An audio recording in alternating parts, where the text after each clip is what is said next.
Hello, this is Mike from the MFL team. I'm going to talk you through now the Read Aloud section of the Getting Ready to Teach.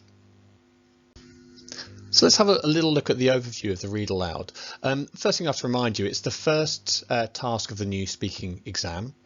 There'll be 6 candidate cards, as you can see here. There's going to be 1 card per thematic context. There will be randomly allocated according to the digital sequencing tool, and you'll have 6 corresponding teacher cards.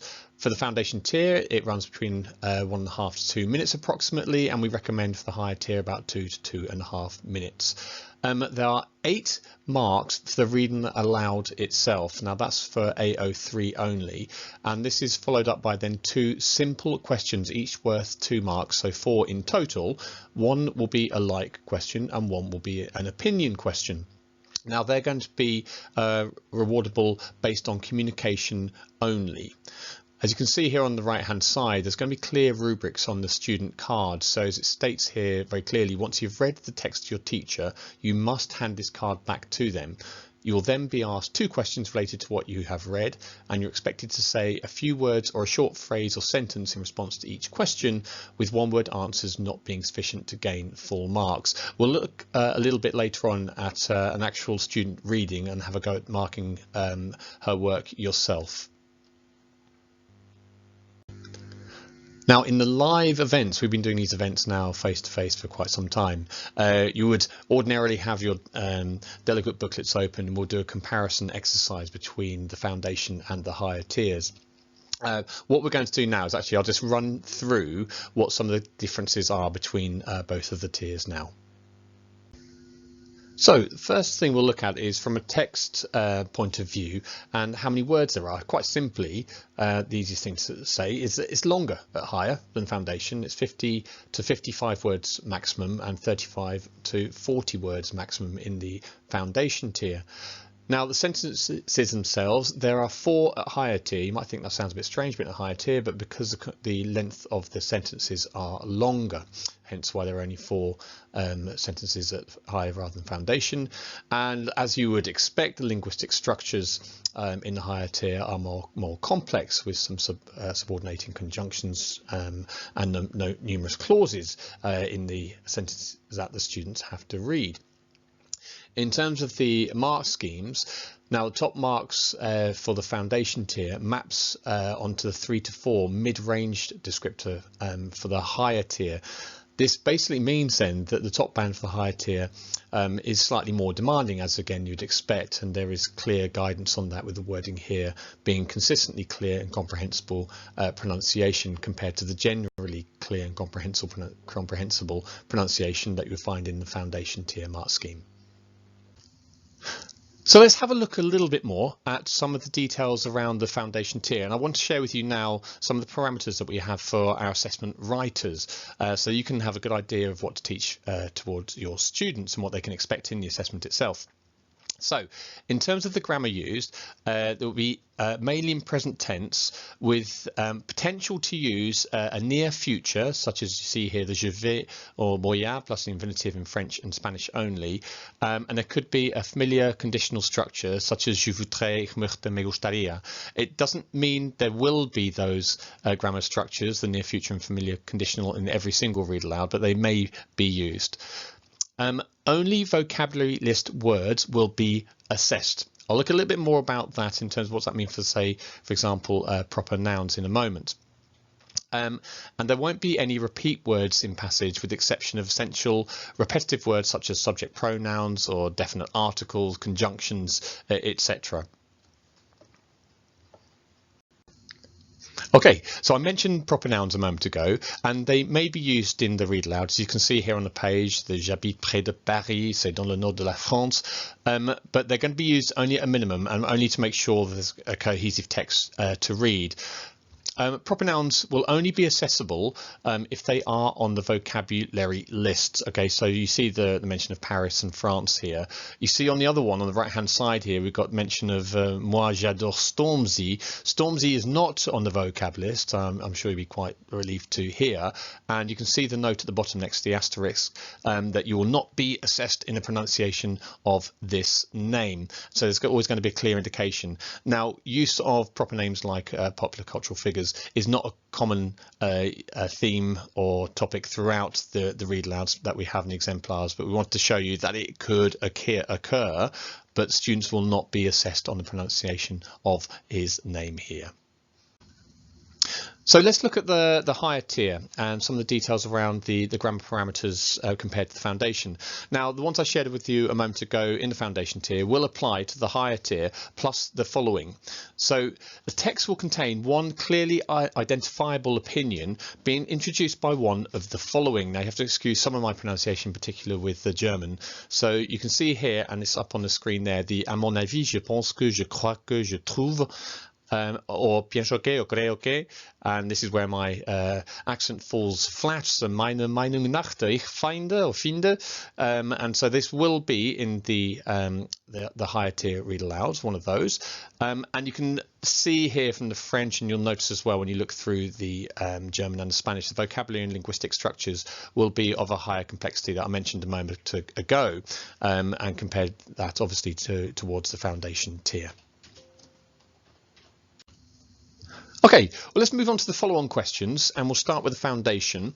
Now, there are, as we mentioned a moment ago, two straightforward questions based on the general subject of the passage. These are not comprehension questions. What they are questions which will focus on the student's own experience within that same thematic context area. So you see on the right-hand side here, you've got a couple of questions at the top there. What do you like in your neighbourhood? What do you think about the idea of living in another country? And at the bottom is what do you like to do online, and what do you think about social media? The questions presented, as you see here, are always going to be in the present tense, or occasionally it might be with the use of the conditional tense, so the simple conditional form, and this is to overcome any cultural gap or sort of sensitive issues that might occur. So it might be, rather than saying where do you spend your money, some students won't have any money, so it might be where would you like to spend money, for example, in the hypothetical sense. The questions are open. The first will always elicit likes, and the second one will elicit an opinion, as you can see down here. And one-word answers cannot represent a complete response. Now, interestingly, if a student wants to get 2 marks, they will have to say a short phrase or sentence, but one-word answer may get a mark. So if you have some students that clam up and you know this, then just make sure they make some utterance that will make sense to the question, and they may pick up a mark. Okay, but what about the follow-on questions in the higher tier? Are they the same? The mark scheme the same, etc.? So question 1 will be a like question, and question 2 will always be an opinion question. They're the same. The structure of the like question can vary in the higher tier. You can see here, so you've got the qu'est-ce que tu aimes faire pour ton anniversaire? What do you like to do for your birthday? On the right hand side, comment aimes-tu fêter ton anniversaire? How do you like to celebrate your birthday? And the higher tier may have a mixture of those two questions. And the second one with regards to the opinion will be the same for both tiers, but you can see just a slightly different structure of the question there. Now let's move on to the marking of the sound symbol correspondences in the read aloud. So one of the questions we had for ourselves, and I guess all awarding bodies had, is how will we mark this? We've taken the line to mark holistically. So overall, the pronunciation of all the words in the text count towards the outcome, as you can see with the mark schemes on the left hand side of the page here. One important part that I'm sure you and your students are slightly concerned about is, what about if I don't sound so French or German or Spanish? Well, the students aren't going to be assessed on how French or how German or Spanish their accent is, rather that they're going to be understandable, even if their accents are anglicised. Okay, we're going to have a go at doing some marking ourselves in a moment and apply the Read Aloud mark scheme that we saw a moment ago. I'll try and bring it up on the screen at the same time. So one probably useful thing to do right now is refer to the mark scheme in the SAM. So if you go to the Pearson Edexcel web page, if you want to do that, I will also bring it up on the next slide too. And I want you to listen and give a mark for the Read Aloud with your reasons to really think about that. You can do it in departments, as a few of you are watching here, and you can have debate about the marks that you would give. Note down any areas of uncertainty, and of course if you have any, do contact us, let us know what those issues are. You can see on this page here some examples of how lapses in the sound symbol correspondence can impact on the comprehensibility and cause the message to break down of what the student is reading, and this will be where they'll start moving potentially down the mark scheme then. So if giving examples of so instead of trois, they say trois, or j'aime faire la fête, j'aime faire la fête. 16 is 6, on is onze or onze. So lots of ways that could actually confuse the listener. Now, when you're listening to this next exercise, put yourselves in the shoes of a sympathetic native speaker, but who doesn't have any knowledge necessarily of English. So if you start hearing words that you'd understand or sympathise with as an English native speaker, but you'll speak French or Spanish or German, put yourselves in the shoes of a foreign or the target language speaker who's trying to understand what the student is saying.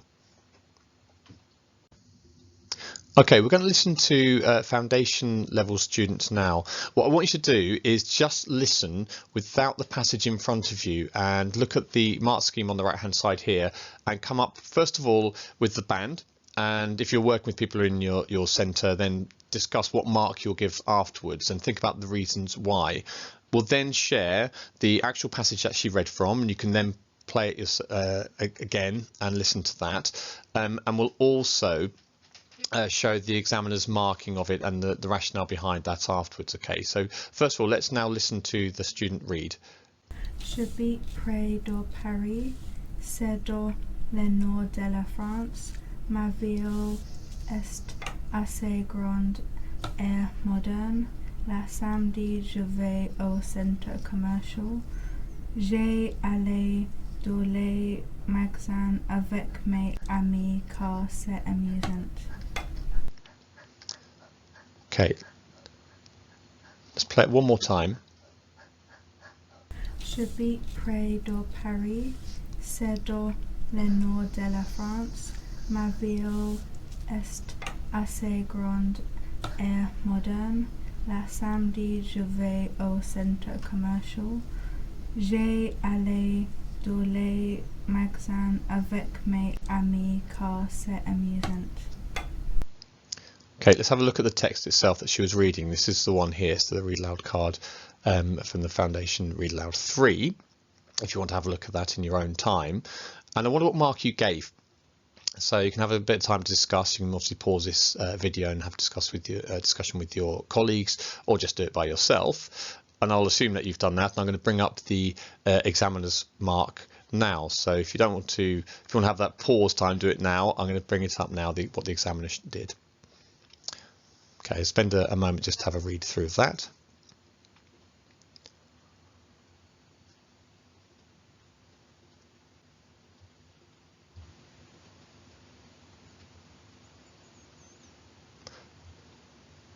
So you'll be able to see that the examiner put her in the band of 5 to 6 and gave her a 6 because she felt wasn't quite strong enough to get into the top band, but not only occasionally clear. That would put her into the 3 to 4 band.